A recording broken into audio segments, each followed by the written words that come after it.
നമ്മൾ വ്യത്യസ്തമായ ഒരു കാഴ്ചയാണ് കാണുന്നത്. ഇപ്പോൾ ചാറ്റമഴ ഇങ്ങനെ വീണുകൊണ്ടിരിക്കുകയാണ്. ആ സമയത്ത് തന്നെ പെട്ടെന്ന് എനിക്ക് കണ്ട് മഴ പെയ്തപ്പോൾ ഉടഞ്ഞ് വിരിഞ്ഞൊരു പൂക്കളെ പോലെ വിരിഞ്ഞൊരു കുടയാണ്.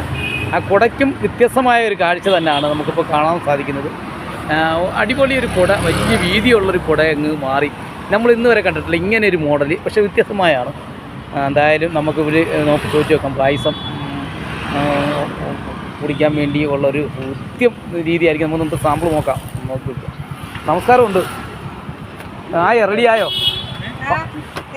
തീർന്നു? പായസം തീർന്നു. എത്ര മണി തുടങ്ങി?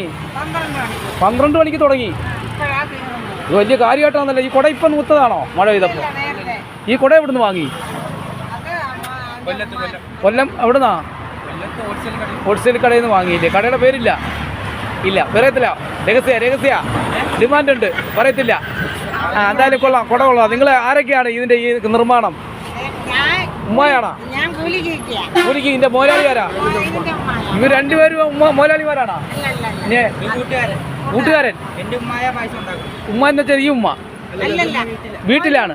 ഓ, മോലാളി യഥാർത്ഥ വീട്ടിലെ മോൻ്റെ ഉമ്മ വീട്ടിലാണ്. ഉമ്മ ജോലിക്ക് ഇരിക്കുന്ന? ഇങ്ങോട്ട് ചാർജ് എടുത്ത്. എന്തായാലും മധുരപ്പായസം എങ്ങനെയുണ്ട്? ഈ മധുരപ്പായസങ്ങളൊക്കെ ആൾക്കാർ വന്ന് ഒരുപാട് പേര് മേടിക്കുന്നുണ്ടോ?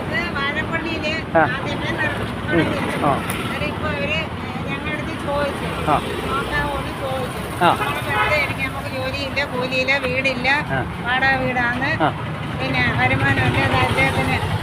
പിന്നെ 2 ഓപ്പറേഷൻ നടത്തി. 2 അതായത് ഇഷ്ടംപോലെ കട്ട് ചെയ്ത് മാറ്റിയിട്ട് പ്ലാസ്റ്റിക് സർജൻ ചെയ്തിരിക്കാൻ ജോലി ചെയ്യാൻ പറ്റില്ല. നമുക്ക് ഒരു വരുമാനം ഇല്ലാതെ ഓരോരുത്തരുടെ സഹായം കൊണ്ട് ഇങ്ങനെ ജീവിച്ചു പോകും. ഇപ്പൊ എന്താണ്ട് അതിന്റെ ഉമ്മ.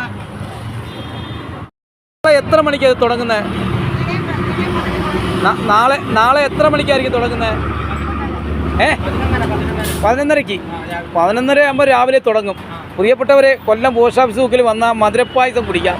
അടിപൊളി പായസമാണ് ഇവിടെ തയ്യാറാക്കിയിരിക്കുന്നത്. അത് വ്യത്യസ്തമായ വെറൈറ്റി, നല്ല വൃത്തിയോട് വെള്ളമൊന്നും വീണ വെയിലൊക്കെ നിങ്ങൾക്ക് വേണമെങ്കിൽ 5 പേർക്ക് വന്ന് ഇവിടെ നിന്ന് പായസം കുടിക്കത്തക്ക ഒരു കോസ്റ്റും തന്നെയല്ല ഈ കടയുടെ ഒരു മോഡലിൽ കൂടെ തന്നെ നിർമ്മിച്ചിരിക്കുകയാണ്. എന്തായാലും പായസം തീർന്നു അല്ലേ? ഇപ്പം തീർന്നല്ലേ?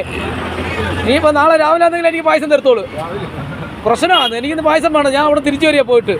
എന്തായാലും പ്രേക്ഷകർക്ക് എന്തായാലും പായസത്തിൻ്റെ പടം ഒന്ന് കാണിക്കട്ടെ. പായസ നിർമ്മാണത്തിൻ്റെ ഒരു ചിത്രം തന്നെ ഇതിനകത്ത് പങ്കുവച്ചിരിക്കുകയാണ്. തീർച്ചയായിട്ടും അതിൻ്റെ ഡീറ്റെയിൽ മൊത്തം ബോർഡിലുണ്ട്. പൂജ വെഡ്ഡിങ് ഷോപ്പ്, പൂജ വെഡ്ഡിങ് ഷോപ്പിൻ്റെ മുൻവശമാണ്. തീർച്ചയായിട്ടും എന്തായാലും നാളെ വരാം. അപ്പോൾ പ്രിയപ്പെട്ടവരെ, എന്തായാലും പായസം കുടിക്കാൻ പറ്റാത്ത ഒരു ഖേദം പ്രകടിക്കുന്നത് എനിക്ക് കിട്ടാതെ പോയി. എവിടെയെങ്കിലും ഒളിച്ചു വെച്ചിട്ടുണ്ടോ പായസം വല്ലോ? ഒളിച്ചു വെച്ചിട്ടുണ്ടോ?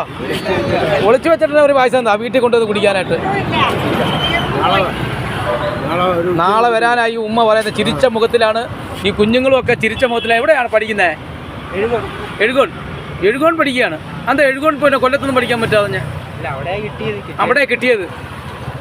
നമ്മൾ അജാസിൻ്റെ കണക്കൊരു കട്ടൊക്കെ ഉണ്ടല്ലേ മുഖത്ത്, പുലിമുരുകൻ്റെ അകത്ത് കട്ടിനൊക്കെ കണ്ട് കാണുന്നല്ലേ രസകരമായിട്ടൊരു മുഖം. പോയി സ്വന്തം വീട്ടിൽ പോയി, മമ്മൂക്കയുടെ വീട്ടിൽ പോയി കണ്ട്. ഭാവിയുള്ള ഒരു പയ്യനാന്ന് തോന്നുന്നു. സ്റ്റൈലൊക്കെ ഉണ്ടല്ലോ, ഒരു സിനിമാ നടൻ്റെ ലുക്കൊക്കെ ചിലപ്പോൾ വരുമെന്ന് തോന്നുന്നല്ലോ. കൊല്ലം ജില്ലയിലെ പോസ്റ്റ് ഓഫീസ് മുക്കിൽ നിന്നും ക്യാമറ സന്തോഷ് കുമാറിനോടൊപ്പം KMEDക്ക് വേണ്ടി കൊല്ലത്തുനിന്നും ശില്പി രാജേന്ദ്ര പ്രസാദ്.